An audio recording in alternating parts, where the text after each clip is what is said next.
નમસ્તે વિદ્યાર્થી મિત્રો, હવે આપણે આગળ અભ્યાસ જોઈએ. અહીં જુઓ, શું સૂચના આપેલી છે? અંકો અને શબ્દોમાં આપેલી સંખ્યાઓને યોગ્ય રીતે જોડો. હવે જુઓ, તમને એક અહીં નમૂનો ઉદાહરણ કરી અને બતાવેલું છે કે અંક અહીં કેટલા લખેલા છે? 22. તો અહીં લખેલા હતા 20. 20 પછી શું આવે? 21. 21 પછી 22. તો 22ના ખાનામાં એ 22ની સંખ્યાને જોડેલા છે. જે મેં અહીં 19થી બધી સંખ્યા લાઈનમાં લખેલી છે 70 સુધીની, પહેલાં એવી રીતે તમારે લખી લેવાની છે. એટલે આપણને ખબર પડે કે કયો અંક કયા ખાનામાં જોડવાનો થશે. હવે અહીં આપેલા છે અંકમાં અને અહીં આપેલા છે શબ્દમાં. તો અહીં શબ્દમાં પહેલાં કેટલા આપેલા છે? 26. તો 25 પછીનું ખાનું 26નું હોય, તો અહીં 26 સાથે જોડેલા છે. હવે જુઓ, અહીં આપેલ છે 27. તો 27 અહીં ક્યાં આવશે? 20 પછી 21, 22, 23, 24, 26 અને 27. તો આ ખાના સાથે આપણે એને જોડીશું.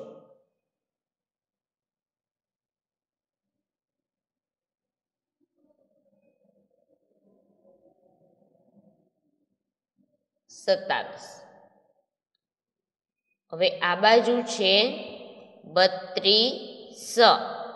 તો 30 પછી 31 અને 32. તો આ ખાનાને 32 સાથે જોડવાનું થશે.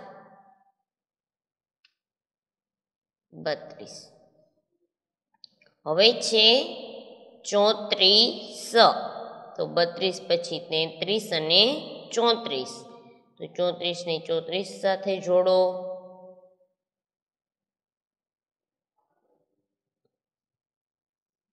હવે અહીં છે 38. તો 38, 34 પછી 35, 36, 37 અને 38. તો 38 અંકમાં અને શબ્દમાં જોડશું આપણે.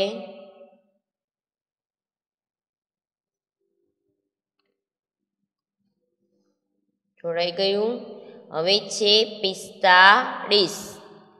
તો 40 પછી 41, 42, 43, 44 અને 45. તો આ 45 અંકને 45 સાથે જોડીશું.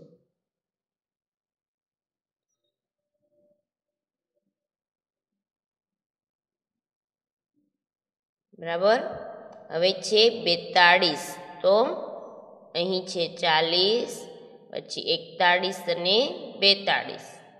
તો અંકને શબ્દ સાથે જોડીશું.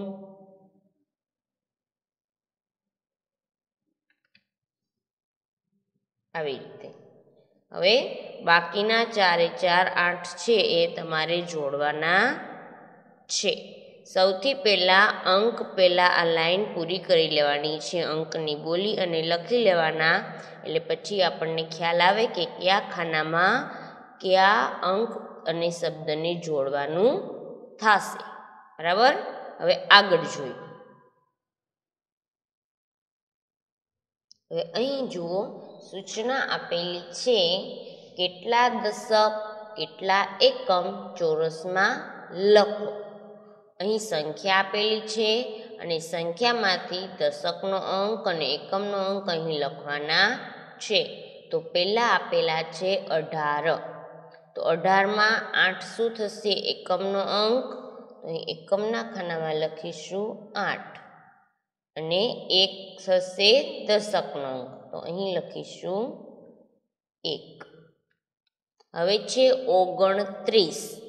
તો બગડે નવડે 29માં 9 છે એ એકમનો અંક અને 2 દશકનો અંક. તો દશકના ખાનામાં 2 લખીશું.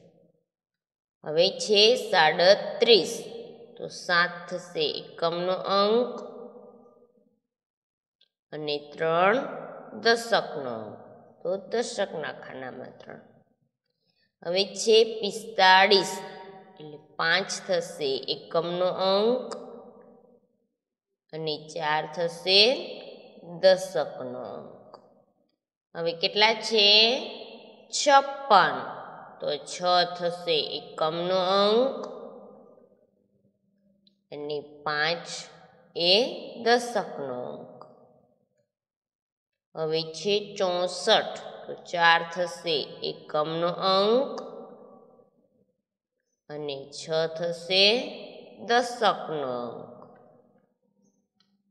હવે છે 73 એમાં પાછળનો છેલ્લો અંક એકમનો 3 અને 7 થશે દશકનો અંક.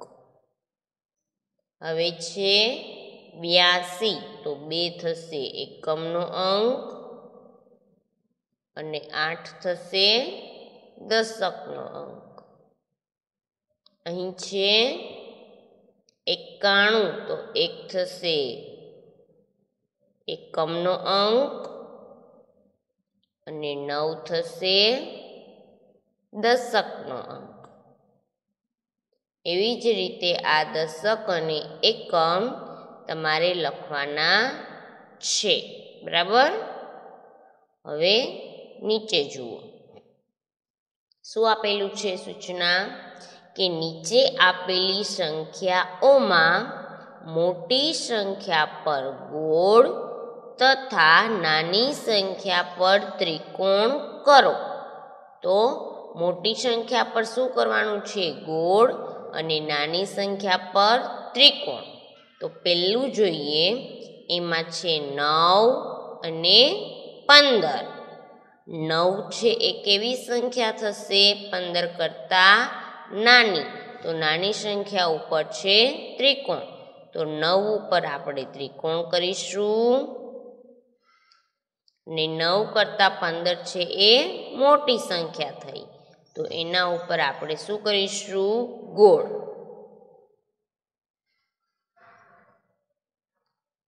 હવે બાજુમાં શું છે 13 અને 17. તો એકમનો અંક 3 છે અને અહીં 7 છે. તો કઈ સંખ્યા નાની થઈ 13. 3 એકમના અંકવાળી નાની સંખ્યા થઈ. તો એના ઉપર કરીશું ત્રિકોણ અને 17 ઉપર આવશે ગોળ. આપણે સંખ્યા બોલીએ તો 13 પહેલા આવે એટલે એ નાની અને 17 પછી આવે એટલે મોટી. એમ ના ખબર પડે તો સમજાય. હવે છે જુઓ અહીં 40 અને 30. તો અંકમાં જોઈએ આપણે એકમ દશકના તો બેમાં 0 જ છે એકમનો અંક પણ દશકનો અંક અહીં 3 છે અને અહીં 4 છે. તો દશકનો અંક કયો નાનો થયો કહેવાય 3. તો એ નાની સંખ્યા થઈ કહેવાય. એટલે 30 ઉપર ત્રિકોણ અને 40 ઉપર ગોળ બનાવીશું. હવે બાજુમાં 57 અને 47.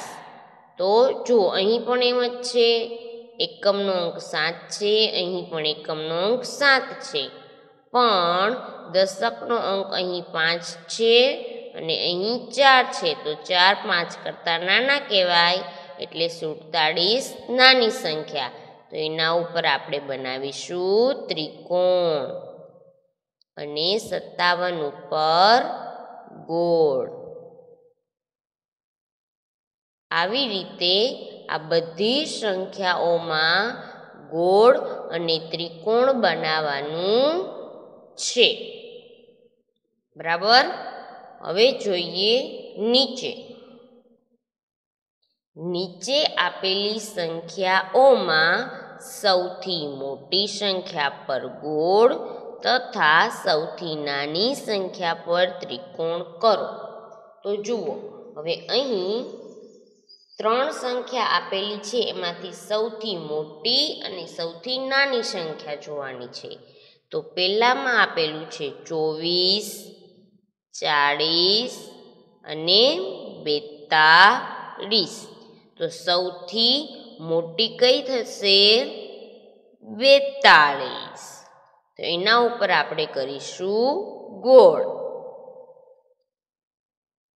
અને સૌથી નાની સંખ્યા થશે 24 તો એના પર કરશું આપણે ત્રિકોણ હવે અહીં છે 100 10 અને 1 તો સૌથી મોટી થશે 100 તો એના પર આપણે કરીશું ગોળ અને સૌથી નાની થશે 1 તો એના પર કરીશું ત્રિકોણ હવે છે 2 નવડા 99 9 અને 90 તો સૌથી મોટી થશે 99 તો એના પર કરીશું ગોળ અને સૌથી નાની થશે 9 તો એના પર કરીશું ત્રિકોણ હવે જોઈએ આગળ કેટલા છે 40 50 અને 60 તો સૌથી મોટી થશે 60 તો એના પર કરીશું ત્રિકોણ એના પર કરીશું ગોળ મોટી સંખ્યા છે એટલે અને નાની સંખ્યા સૌથી થશે 40 તો એના પર કરીશું આપણે ત્રિકોણ આવી જ રીતે આ બે લાઈનમાં તમારે નાની સંખ્યામાં ત્રિકોણ અને મોટી સંખ્યામાં ગોળ કરવાના છે આના પછીનો આગળનો અભ્યાસ પછી જોઈશું